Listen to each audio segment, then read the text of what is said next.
Ah, ya, mungkin saya mulai dulu. Assalamualaikum warahmatullahi wabarakatuh. Ya, selamat pagi dan salam sejahtera untuk kita semua, Ibu dan Bapak yang saya hormati. Bagaimana kabarnya pada pagi hari ini? Alhamdulillah ya. Semoga kita senantiasa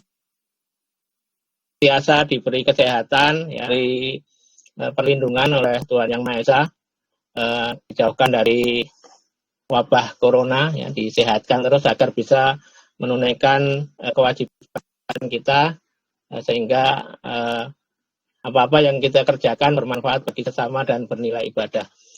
Baik Bapak Ibu, saya ingin bertanya tentang progres, ya, atau saya ingin menyapa dulu, mempresensi dulu kehadiran Bapak Ibu.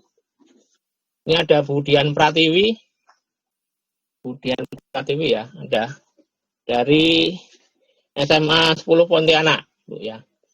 Selamat bergabung. Kemudian Ibu Dwi Mekasari, SMA Negeri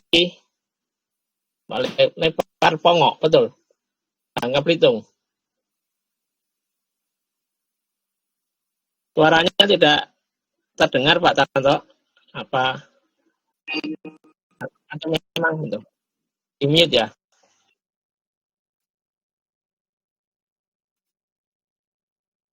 Oh iya. Dia mohon maaf Pak. Dia kayaknya harus ganti ke mikrofon karena dia mendengar pakai audio dia, Pak. Ya, hanya mendengar saja ya. Nggak apa-apa.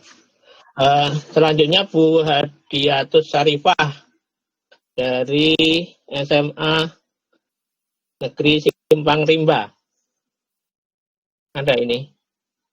Ada ya, mestinya ada ini di sini. Kemudian Pak Mualim dari SMA Negeri 1 Kuta Utara. Kemudian ini Pak Musdarwin Syah. Ini pernah ketemu kayaknya ini dulu di Tapak Tuan ya. Halo Pak Mus. Pak Musdarwin Syah dari SMA Negeri 1 Kediri, Bali. Nah, tahun lalu saya ke Singkil Pak, katanya Bapak sudah pindah di Bali. Ya, saya ketemu Pak Hendri, Ketua MGMB-nya Singkil. Selamat bergabung Pak. Kemudian Pak Noprianto dari SMA Negeri 1 Sesena Padang ya, Sulawesi Barat. Kemudian ada Bu Nur Sufianti. Bu Nur, dengar suara saya Bu Nur? Bu Nur Sufianti dari mana ini? Catatan saya. Oh ya, dari SMA Negeri 4 Malino, Kalimantan Utara. Kemudian ada Ibu ini Pak Ramadan Rema, Pak Ramadan dari SMA Negeri 10 Malino juga. Kemudian Bu Rizka Fadila dari SMA Negeri 1 mana ini? Riau ya. Negeri 1 Riau. Teteh Riau kalau nggak salah. Kemudian ini terakhir Bu Admin, Bu Sulaini, Ibu Sulaini. Oke Bapak Ibu,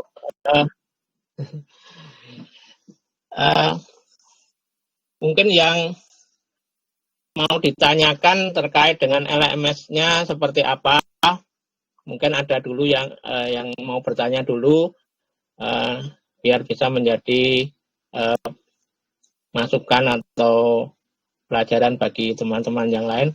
Ada yang ingin bertanya sebelum saya mulai? Ya, saya Pak. Iya, Pak Mualim ya? Iya Pak. Ya, Pak Mualim ya. Silakan Pak Mualim. Nah, di LMS itu kan saya lihat di sesi 1 ada beberapa teori di situ. Nanti itu harus dibaca semua apa salah satunya saja Pak kalau misalnya ada tugas gitu Pak. Terima kasih. Oh iya. Ya, terima kasih.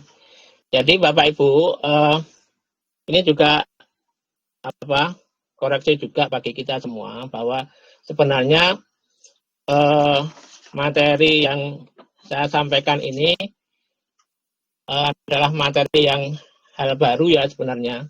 Tadi di kelas B juga banyak yang SMS ya, katanya pusing setelah membaca. Ya tidak apa-apa karena ada reaksi-reaksi ketika membaca. Pusing itu karena kita terlalu banyak berpikir. Berarti ada proses berpikir sehingga pusing. Tapi harapan saya itu hanya dibaca saja tidak apa-apa Bapak Ibu. Tidak perlu memikirkan lebih jauh, dibaca-baca saja di situ. Nanti kalau di tugas itu kan hanya memilih salah satu ya Bapak Ibu, kuasai salah satu yang senang saja. Kalau nggak senang semua ya kita coba untuk menyenangi salah satu dulu karena teori itu susah sekali dicerna ya karena waktunya kita hanya dua setengah hari paling tidak, mulai mungkin ada yang sudah mulai tadi malam, nanti tanggal 9 nanti masih disambung dengan teori kosmo yang juga ada 4 teori. Jadi Bapak Ibu silahkan membaca saja sekilas gitu, karena harapannya bahan bacaan atau newsletter yang saya buat itu nanti menginspirasi Bapak Ibu untuk membuat hal yang sama dengan materi yang berbeda. Jadi tampilan seperti itu kan membuat yang sebenarnya awalnya itu tidak menarik menjadi menarik untuk dibaca meskipun tidak paham, tapi yang penting senang dulu dengan layoutnya.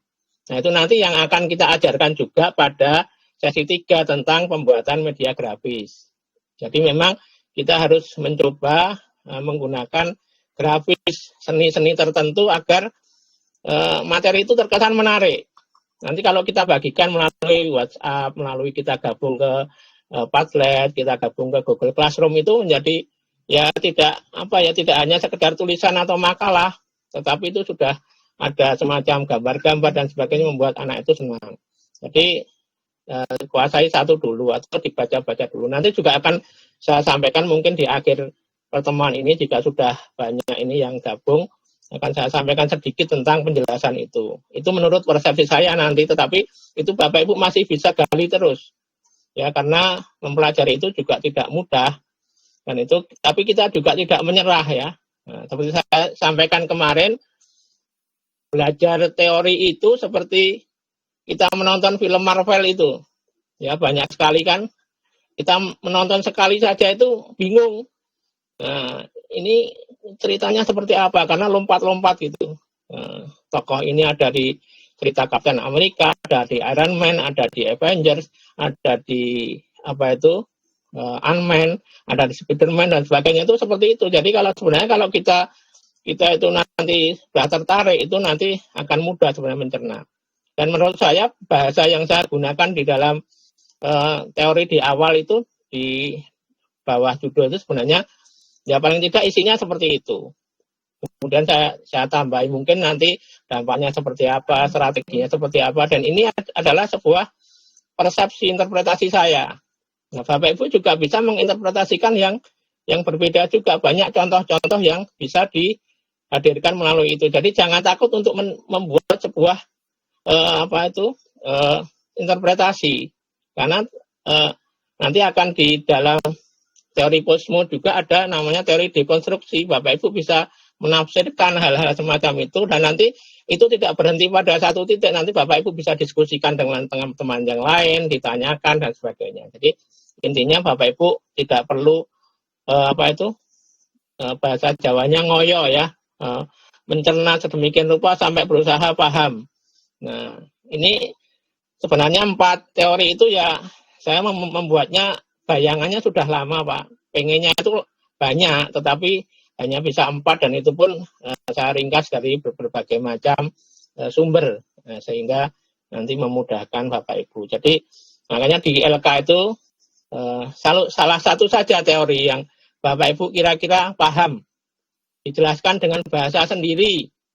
Bahasa sendiri itu maksudnya apa? Apakah bahasa Jawa, bahasa daerah, ya mungkin menurut pemahaman Bapak Ibu. Nah itu mungkin nanti bisa juga kita sampaikan kepada anak-anak kita, pada siswa kita, bahwa pemahaman konsep itu seperti apa. Itu mau ngetes pemahamannya seperti apa.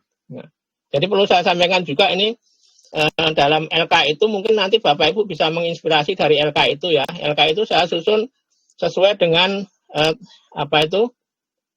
kognitifnya belum ya. Jadi di kegiatan 1 itu menjelaskan kembali itu seperti C1 dan C2 kan, konsepnya agar dapat gitu ya. Kemudian di kegiatan 2 itu seperti C3 menemukan contoh ya. Bagaimana contoh-contoh dari teori itu. Yaitu pengetahuan Bapak Ibu semua semampunya. Dicari di berita, kemudian di screenshot, masukkan situ.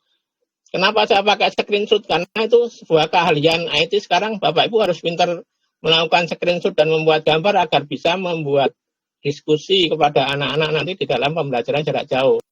Maka kita screenshot, masukkan ke kotak-kotak atau kolom itu. Kalau tidak bisa screenshot, bisa saja diketik judulnya, judul utamanya, kemudian disertakan linknya. Itu berarti Bapak Ibu sudah mencari contoh sesuai dengan teori yang dipelajari tadi. Kemudian yang ketiga, pengetahuan tingkatnya lebih tinggi lagi, menganalisis berita atau info yang sudah disajikan di situ. Makanya Bapak Ibu nanti tinggal menganalisis. Ya sebisanya, semampunya Bapak Ibu sejauh mana itu adalah penilaian kita terhadap daya kreasi atau daya imajinasi Bapak Ibu. Yang terakhir juga lebih tinggi lagi, menggambarkan, merencanakan atau merancang. Jika misalnya Bapak Ibu akan membuat suatu pemberdayaan dengan berlandaskan teori kritis, kira-kira apa bentuknya? Nah, paling tidak kan harus tahu dulu teorinya. Nah, kalau teori, misalnya ini teori Adorno itu tentang negativitas total, bahwa manusia itu semakin rakus akan teknologi. Ya, awalnya ingin menguasai teknologi, tapi malah jadi ketergantungan. Nah, itu kira-kira berkaitan dengan apa? Dengan alam. Oh, berarti saya ingin melakukan pemberdayaan tentang penghijauan. Ya, tentang penyadaran akan bahaya teknologi. Nah, seperti itu. Jadi pemberdayaan di sini, pemberdayaan komunitas itu yang dimaksudkan tidak berupa pemberdayaan semacam yang sifatnya luas, tapi yang simpel-simpel saja di dalam lingkungan kita, di dalam keluarga kita, di dalam sekolah kita dan sebagainya. Itu bisa. Misalnya dari teorinya Habermas. Habermas itu apa di situ? Oh, tentang ruang publik misalnya. Nah, Bapak Ibu mungkin bisa membuat pemberdayaan tentang apa? Tentang kelompok belajar, kelompok diskusi anti hoax misalnya. Kelompok studi literasi misalnya. Itu kan bagian dari pemberdayaan yang berlandaskan atas teori Habermas. Nah, itu jadi LK itu sengaja saya susun seperti itu. Itu juga bisa menginspirasi Bapak Ibu nanti jika membuat tugas kepada anak-anak kita. Jadi itu sudah mendukung proses pembelajaran atau proses berpikir tingkat tinggi, higher order thinking skill. Itu Bapak Ibu ya. Jadi Pak Mualim, silakan dikerjakan saja. Ya, nanti akan kita nilai Pak, kita cek dulu. Nanti kalau kurang tepat mungkin akan saya komentari, saya beli. Kalau kurang pas nanti akan kita kembalikan lagi, direvisi lagi dan sebagainya. Jadi dalam waktu 2 hari ini ya sebisa mungkin kalau ada waktu luang segera buka LMS. Tapi tidak perlu memaksakan diri ya. Tadi malam ada yang ngebut itu, Pak. Dilanjut sesi 2 kok nggak bisa, belum tercentang semua. Tahunya yang belum tercentang itu adalah tugas sesi. Jadi harus ngerjakan dulu LK-nya. Jadi tidak perlu terburu-buru. Nah, jadi begitu. Ada pertanyaan lagi Bapak Ibu?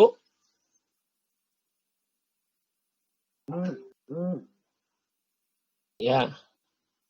Ini sudah berapa Pak Tanto yang hadir? 1, 2, 3, 4, 5, 6. Ya. Jadi tadi di kelas B juga bingung, banyak yang bertanya ini mulainya kapan ya? Ya mulainya setelah kemarin post-test itu sebenarnya sudah bisa dimulai. Dan nanti mungkin yang sesi 2 Pikonnya mungkin tidak di awal, agak mungkin hari Senin mungkin ya. Saya cek lagi di hari Senin. Nanti jamnya jam berapa nanti dilihat saja pengumumannya di situ. Karena ini nanti biar bisa memantau progresnya sampai seberapa jauh Bapak Ibu. Kalau ada kesulitan mohon dikomunikasikan. Ya, gunakan keterampilan 4C itu, ada komunikasi, kolaborasi, silahkan. Ya, dibantu oleh temannya enggak apa-apa. Yang penting Bapak Ibu di sini mengambil hikmah, mengambil makna dari pembelajaran ini. Jangan sampai Bapak Ibu itu ngebut tetapi kehilangan maknanya, ya. Ngebut tapi hanya karena untuk nilai. Nah, itu yang saya sayangkan. Jadi di sini Bapak Ibu melihat LMS ini sebagai bagian untuk menumbuhkan inspirasi Bapak Ibu nanti untuk membuat model pembelajaran jarak jauh. Baik itu nanti Padlet-nya, infografisnya, atau posternya nanti dimanfaatkan, bisa di-share-share ke WA, atau kalau Bapak Ibu sudah punya Google Classroom, ya pakai Google Classroom, atau punya yang lain silahkan. Jadi intinya hanya seperti itu. Jadi semacam tamasya saja Bapak Ibu, tamasya diklat, tidak usah terlalu pusing ya. Nah, seperti itu. Nanti kalau tertarik mempelajari itu di Google banyak, di YouTube banyak. Di YouTube banyak tentang bahas itu. Jadi Bapak Ibu kalau pengen tajam lagi tentang teori, di YouTube sudah banyak. Ikuti kuliah di Salihara misalnya di Jakarta. Kuliah filsafat di Sanglah dan Pasar itu juga bagus. Jadi banyak sekali Pak dosen-dosen sekarang itu yang kuliah online di YouTube. Jadi Bapak Ibu silakan memperdalam di situ. Ada lagi yang bertanya, ini mungkin semua hanya mode mendengarkan ini. Halo Bapak Ibu, ada yang mau tanya?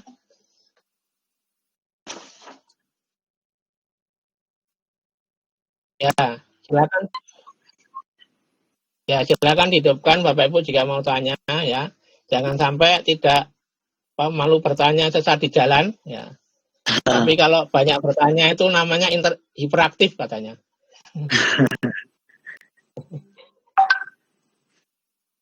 Ya, Bapak Ibu,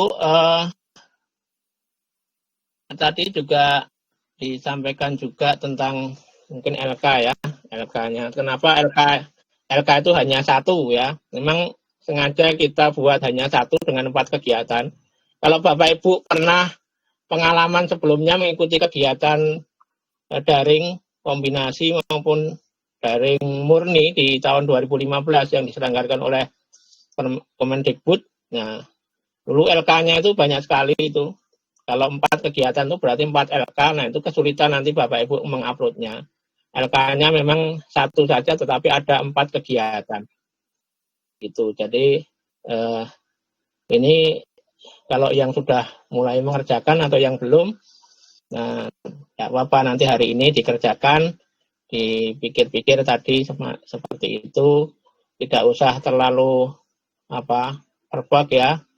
Tapi harapannya itu yang dibaca itu teori-teorinya itu dibaca saja. Tapi kalau yang pengantar, kalau bahasanya terlalu memusingkan nggak usah dibaca. Ya, mungkin videonya ya tidak perlu sampai detail mendengarkan, tidak apa, kan itu bisa diambil lagi dari YouTube.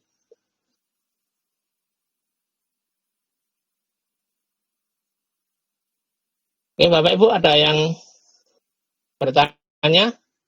Nggak ada? Mungkin saya share konten Pak Tanto. Share konten, klik mana ini? Sebentar. Share your screen ya.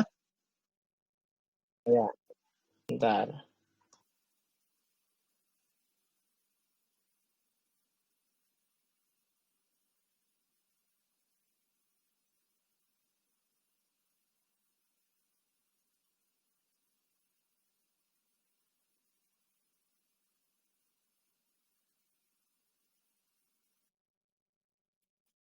Sebentar Pak.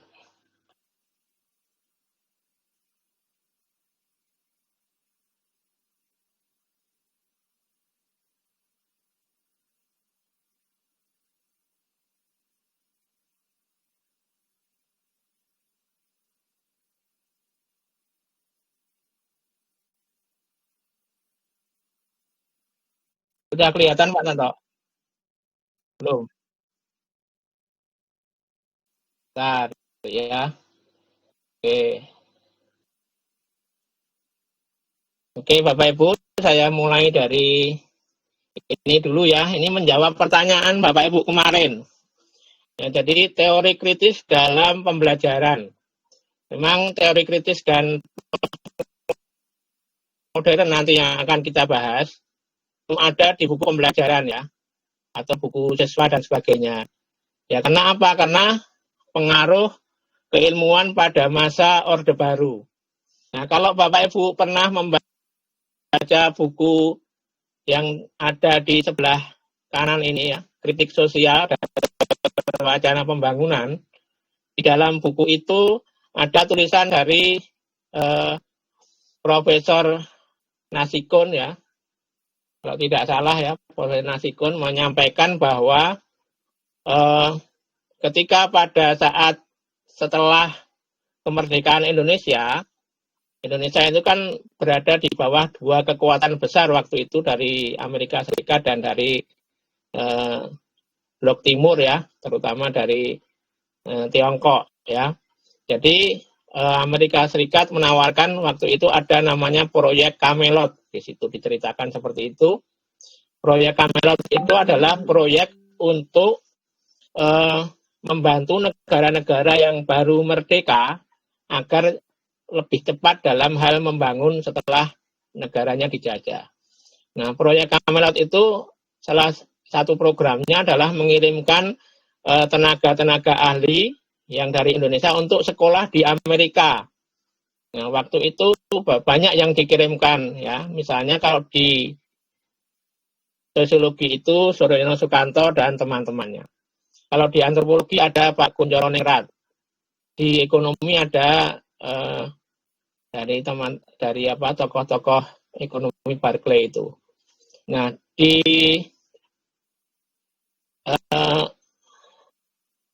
proyek Camelot itu otomatis materi-materi atau aliran sosiologi yang dikembangkan oleh tokoh-tokoh sosiolog Indonesia waktu itu yang dikirimkan adalah mazhab teori modern atau developmentalisme. Jadi di sana itu mengembangkan positivisme. Jadi teori yang digunakan pada saat Orde Baru adalah teori sistemnya Talcott Parsons, di mana di sana mengembangkan yang namanya agile, adaptation, goal attainment, integration, dan latent pattern maintenance.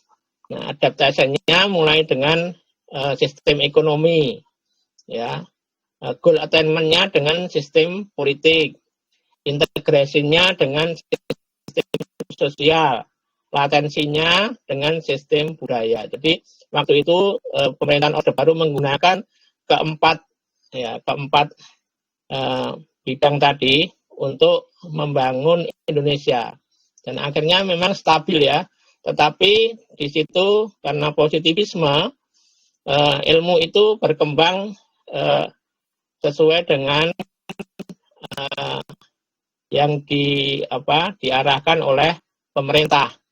Bahkan di depan termasuk ciri-ciri sosiologi, Bapak Ibu bisa melihat di dalam bukunya Suryono Sukanto itu bahwa ciri sosiologi salah satunya adalah bebas nilai ya.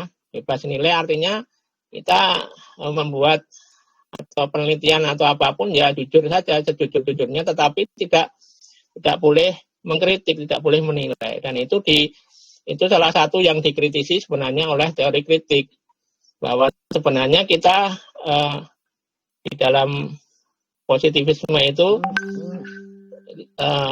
tidak ada kritik ya. Seharusnya ada kritik karena bagaimanapun ilmu itu tidak boleh bebas nilai, tetapi harus berpihak. Berpihak kepada siapa? Berpihak kepada yang tertindas atau yang didominasi, berpihak pada kaum pinggiran, berpihak kepada kaum yang lemah dan seperti itu. Jadi teori kritis itu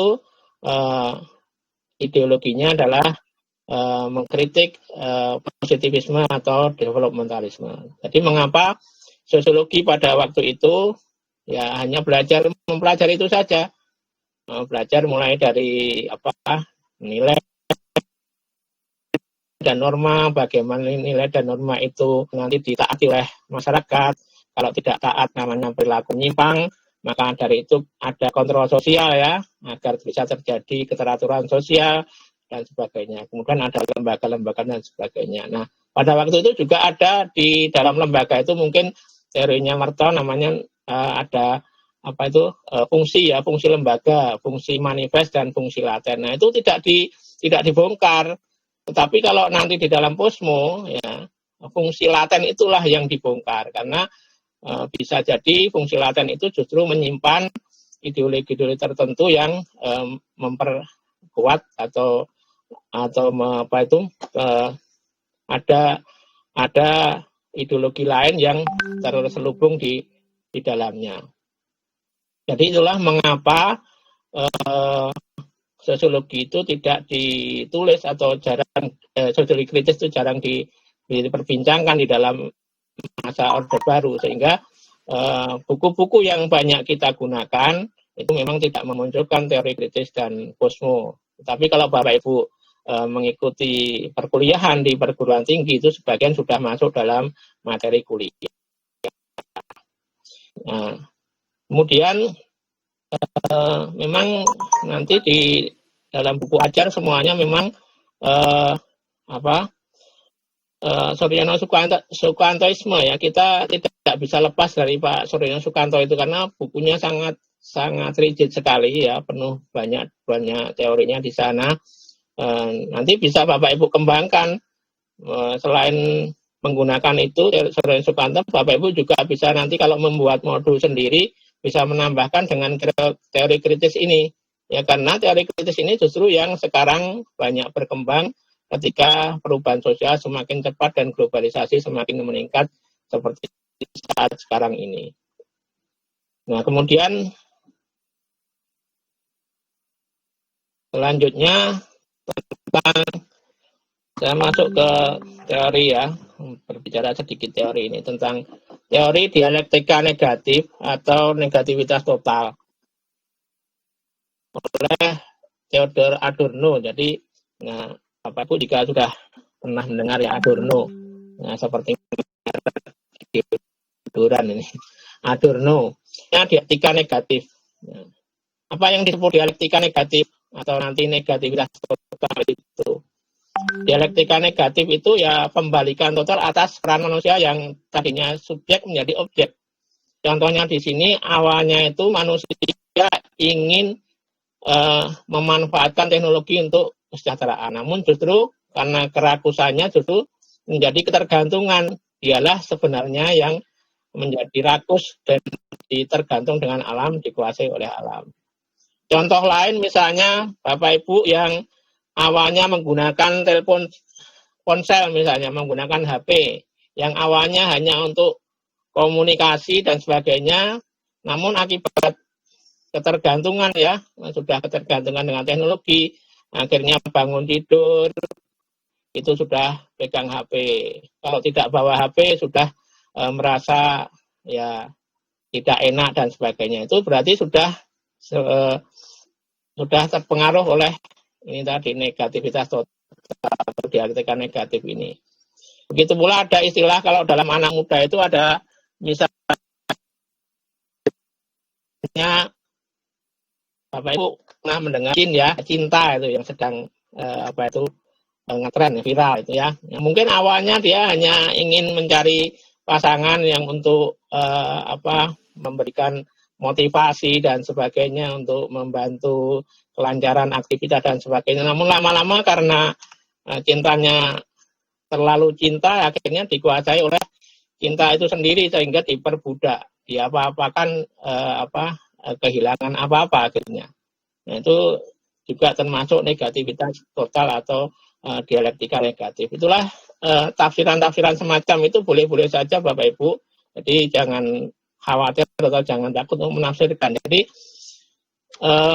sebenarnya ini dialektika ini kan proses kita itu menanyakan kepada permasalahan itu, menanyakan kepada diri sendiri juga. Ini inspirasinya dari Hegel ya. Hegel itu selalu menanyakan apa yang kita kerjakan itu selalu dievaluasi. Nah, bagi kita mungkin ada yang mungkin dari umat muslim mungkin ya, dialektika dalam kehidupan kita mungkin dilakukan pada saat mungkin sholat malam ya dan sebagainya, itu sebenarnya bagian dari dialektika untuk menanyakan kepada diri sendiri apa yang kita lakukan tadi sesuai atau tidak, apakah apa yang kita lakukan ini bermanfaat bagi orang lain atau tidak. Nah, itulah sebagian dari dialektika kita. Maka ketika Adorno ini melihat bahwa rasionalitas teknologi itu justru nanti menguasai alam yang mengakibatkan kerusakan lingkungan, misalnya yang terjadi di Kalimantan mungkin ya, Sumatera, Riau dan sebagainya, masuk pembukaan lahan sawit misalnya, karena proses pembakaran lahan sehingga menjadi kabut asap dan sebagainya, kemudian di Freeport dan di daerah-daerah lain itu akibat dari itu negativitas total. Ya, jadi contohnya semacam itu Bapak Ibu. Jadi gampangannya untuk memahami semacam itu. Kemudian yang selanjutnya adalah di dalam pokok bahasan lain, Adorno juga menampilkan tentang komodifikasi budaya. Jadi komodifikasi dari transformasi barang, jasa, gagasan, dan orang menjadi komoditas. Jadi Adorno ini kan sebenarnya penggemar musik klasik ya, avant-garde. Jadi zaman dulu kalau kita mengikuti seni atau keterampilan seni itu seharusnya kan totalitas Bapak Ibu ya. Digunakan seni itu harus dicari ruhnya agar bermakna. Nah, jadi tapi dalam konteks industri terkadang seni itu kehilangan maknanya karena semakin banyak diproduksi untuk kepentingan industri. Contohnya di Bali ya, di Bali kan karena industri pariwisata, mungkin seni yang digunakan di sana ya seni untuk pariwisata. Di Yogyakarta juga banyak semacam itu, yang mungkin ada ketika ada kunjungan orang datang langsung ada tari-tarian dan sebagainya. Padahal makna sebenarnya tari-tarian itu adalah mempunyai nilai-nilai sakral. Nah, itu juga bisa kita analogikan misalnya kalau kita sebagai mempunyai profesi ya. Kalau kita mempunyai profesi seharusnya kita juga harus bermakna, harus totalitas. Nanti jangan sampai profesi itu hanya untuk mengejar materi semata. Nah, kalau itu profesi atau kegiatan-kegiatan kita yang hanya untuk mengejar profesi semata, itu artinya kehilangan ruhnya, kehilangan totalitasnya. Maka itu juga bisa dikatakan sebagai komodifikasi. Jadi ini adalah kritik dari Adorno tentang kehidupan masyarakat sekarang ini. Jadi semuanya serba dijual. Jadi budaya massa itu kan budayanya tidak awet. Ya. Kalau lagu-lagu pop dan sebagainya itu tidak awet. Karena apa? Karena membuatnya adalah karena untuk kepentingan industri saja, kepentingan menghasilkan komoditas atau kepentingan mendapatkan uang saja. Kalau zaman dulu pujangga-pujangga itu menciptakan karya sastra itu luar biasa prosesnya. Tidak satu malam jadi begitu, tapi prosesnya begitu lama. Nah, itu artinya zaman dulu orang menghayati seni dan sebagainya perlu totalitas yang luar biasa. Tetapi zaman sekarang sudah terkomodifikasi. Kemudian selanjutnya, ini teori selanjutnya tentang dialektika pencerahan. Nah, dialektika pencerahan itu sebenarnya Adorno, Horkheimer tidak menulis sendiri, ini bersama dengan Adorno. Ini masih ada hubungannya.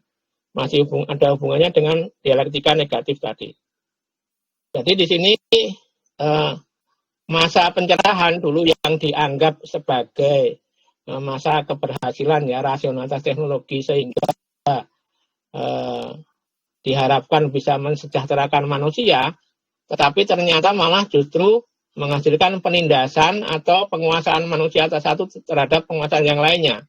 Lahirnya banyak buruh-buruh yang dipekerjakan sedemikian rupa ya, ditindas dan sebagainya, munculnya terciptanya senjata-senjata perang dan sebagainya yang sebenarnya harapannya awalnya untuk meningkatkan kesejahteraan, tetapi justru malah membuat orang menjadi tertindas.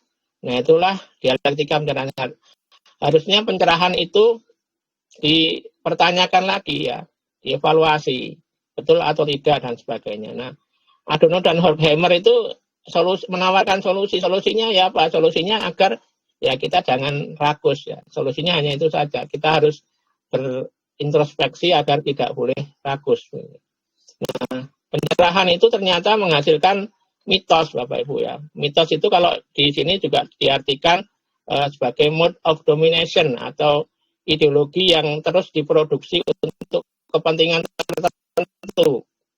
Nah, sampai sekarang banyak mitos-mitos itu masih berlangsung. Misalnya dalam bukunya Naomi Wolf itu disampaikan ada mitos tentang kecantikan. Nah, bagaimana orang cantik itu dipersepsi sedemikian rupa sehingga orang-orang pengen cantik akhirnya membeli produk-produk yang dihasilkan oleh perusahaan-perusahaan kapitalis. Pengen putih dan sebagainya, pengen orang cantik itu dipersepsikan putih misalnya, atau langsing, atau hitam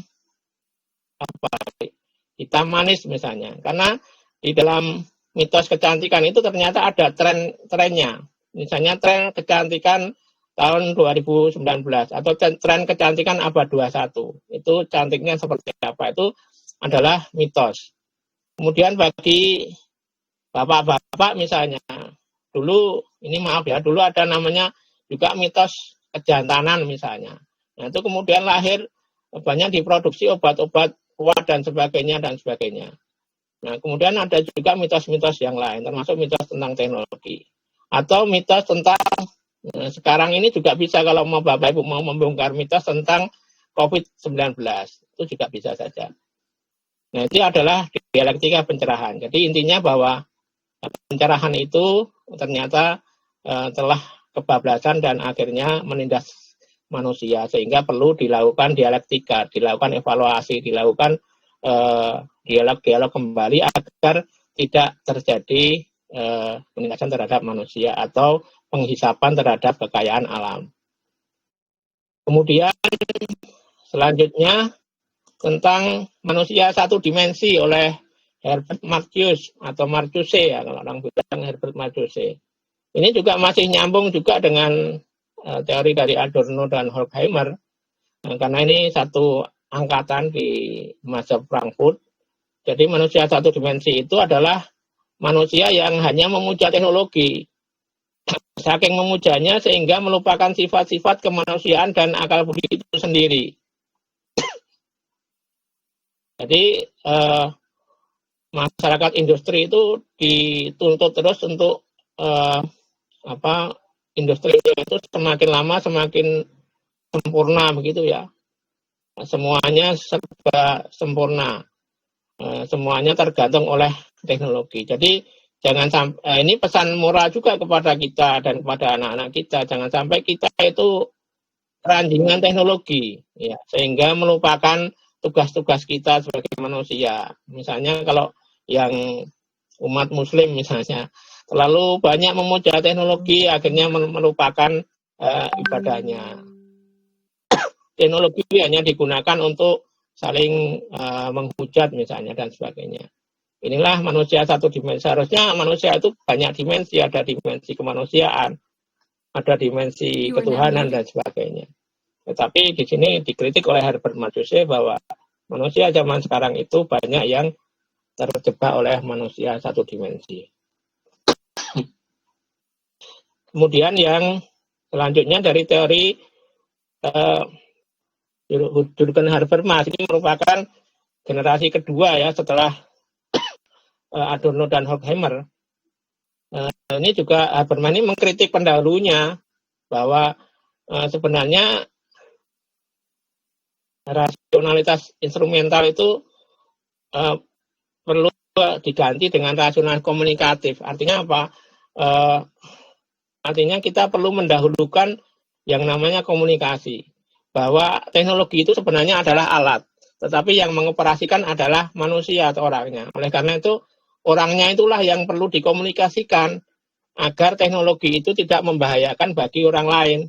agar teknologi itu tidak menguasai manusia itu sendiri, sehingga perlu dikomunikasikan. Maka Habermas ini mengkritik ya bahwa rasional teknologi tidak masalah asal ada komunikasi. Nah, ini juga Habermas ini juga nanti akan mengkritik teori posmo. Kalau posmo itu melihat kapitalisme, melihat penindasan dan sebagainya itu langsung skeptis. Ya, melihat globalisasi itu langsung skeptis. Oleh karena itu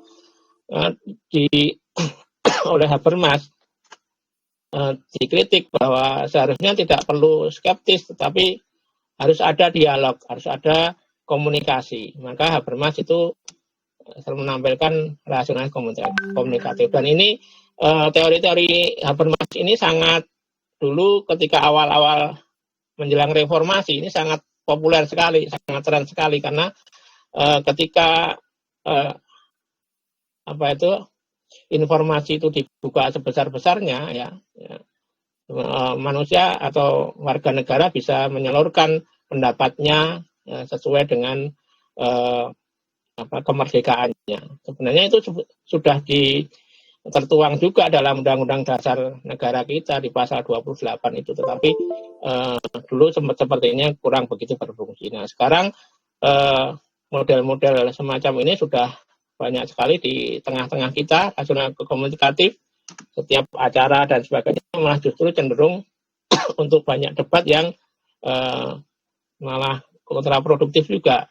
Dan ini kalau menggunakan teori ini zaman sekarang ini, debat dan sebagainya di media itu juga sebenarnya ada dalam kritikan Habermas ini, karena sebenarnya kalau kita mau debat dan sebagainya itu harus ada landasannya. Landasannya apa? Kita tidak boleh, orang mengkritik itu tidak boleh benci duluan. Jadi maksudnya di sini yang dikritik adalah ideologinya, yang dikritik adalah pemikirannya, bukan mengkritik karena seseorang, karena penampilan seseorang atau karena perbedaan-perbedaannya. Kemudian yang terakhir adalah ruang publik. Ini juga masih teorinya Jürgen Habermas. Jadi ruang publik adalah ruang demokratis atau wahana diskursus masyarakat atau wacana, di mana warga negara dapat menyatakan opini, kepentingan, dan kebutuhan secara diskursif. Nah, dulu ruang publik waktu masih belum ada medsos, ruang publik secara nyata ya, banyak ditemukan di mana-mana. Kalau di Jogja, Jawa Tengah itu ada angkringan dulu itu ya, itu untuk bagian dari ruang publik, banyak orang yang berdiskusi di sana, atau perkumpulan-perkumpulan diskusi. Atau kalau di Aceh itu juga banyak tempat-tempat nongkrong, kafe-kafe dan sebagainya, itu juga ruang publik. Nah, tetapi di masa era medsos ini ruang publik sudah banyak sekali melalui media sosial ya, di Twitter, Telegram, Facebook ya, di WhatsApp, itu juga bagian dari ruang publik. Nah, inilah sebenarnya inti dari teori-teori yang kita pelajari. Jadi Bapak Ibu ambil intinya saja, tidak perlu dibaca, yang tidak paham tidak perlu dimasukkan ya, nanti malah pusing. Yang diingat atau yang dimasukkan ke dalam pikiran kita yang paham-paham saja, yang nggak paham itu tinggal. Nah, nanti tugas di LK itu nanti silakan Bapak Ibu membuat sesuai dengan pemahaman Bapak Ibu semua. Sepertinya itu saja yang bisa saya sampaikan untuk teori ini. Barangkali ada yang ingin bertanya kembali, kami persilahkan Bapak Ibu. Izin bertanya Pak. Ya Bu siapa ini sebentar? Bu Retno Pak. Ya Bu Retno dari Wonogiri nggih? Dari Wonogiri ya. Pak, ya. Iya dulu Pak, yang pertama tadi saya. Ya di 4TK dulu tahun 2010 Pak. Oke. Bismillahirrahmanirrahim. Assalamualaikum warahmatullahi wabarakatuh. Waalaikumsalam warahmatullahi wabarakatuh. Monggo Bu Retno. Ya Bu, silakan Bu.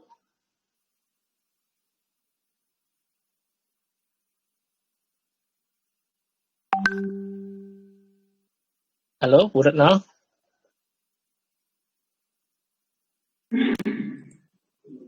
You are now unmuted. Halo. Kok enggak Baik, terima kasih waktu yang diberikan. Masuk, Pak.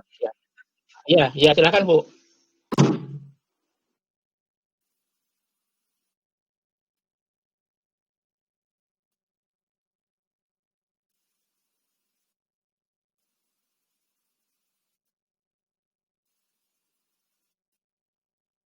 Halo, ya. Ini Bu Retno, Ibu Retno Wahyu. Bu Retno Wahyu lah dari Wonogiri.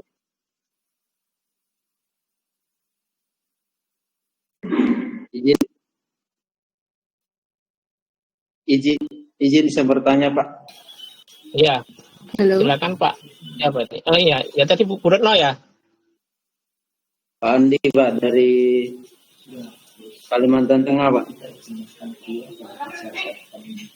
Ya silakan Pak. Silakan Pak dulu Pak Andi ya. Oh iya, dari Pangkalan. Silakan Pak, sudah sampai mana Pak? Siap. Sudah sampai mana? Sudah sampai sesi 2. Sudah. Halo. Izin, Pak. Siapa dulu yang bertanya, Ibu Retno atau saya, Pak? Ya, kalau Bu Retno sudah bisa, silakan Bu Retno, silakan. Bu Retno dulu. Ya, Bu Retno dulu. Pelan. Silakan, Bu. Silakan Bu. Ya, Bu Retno, monggo Bu Retno.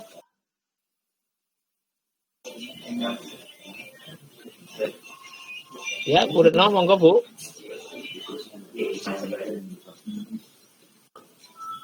Silakan Bu Retno. Halo. Ya, atau saya aja dulu, Pak, kalau gitu. Oh iya. Ya, Pak Andi, monggo. Silakan Pak Andi, ya, Pak Andi Rawan. Terima kasih banyak, Pak. Oke. Saya mau bertanya, ya kira-kira mungkin 2 pertanyaan ini, Pak. Yang pertama tentang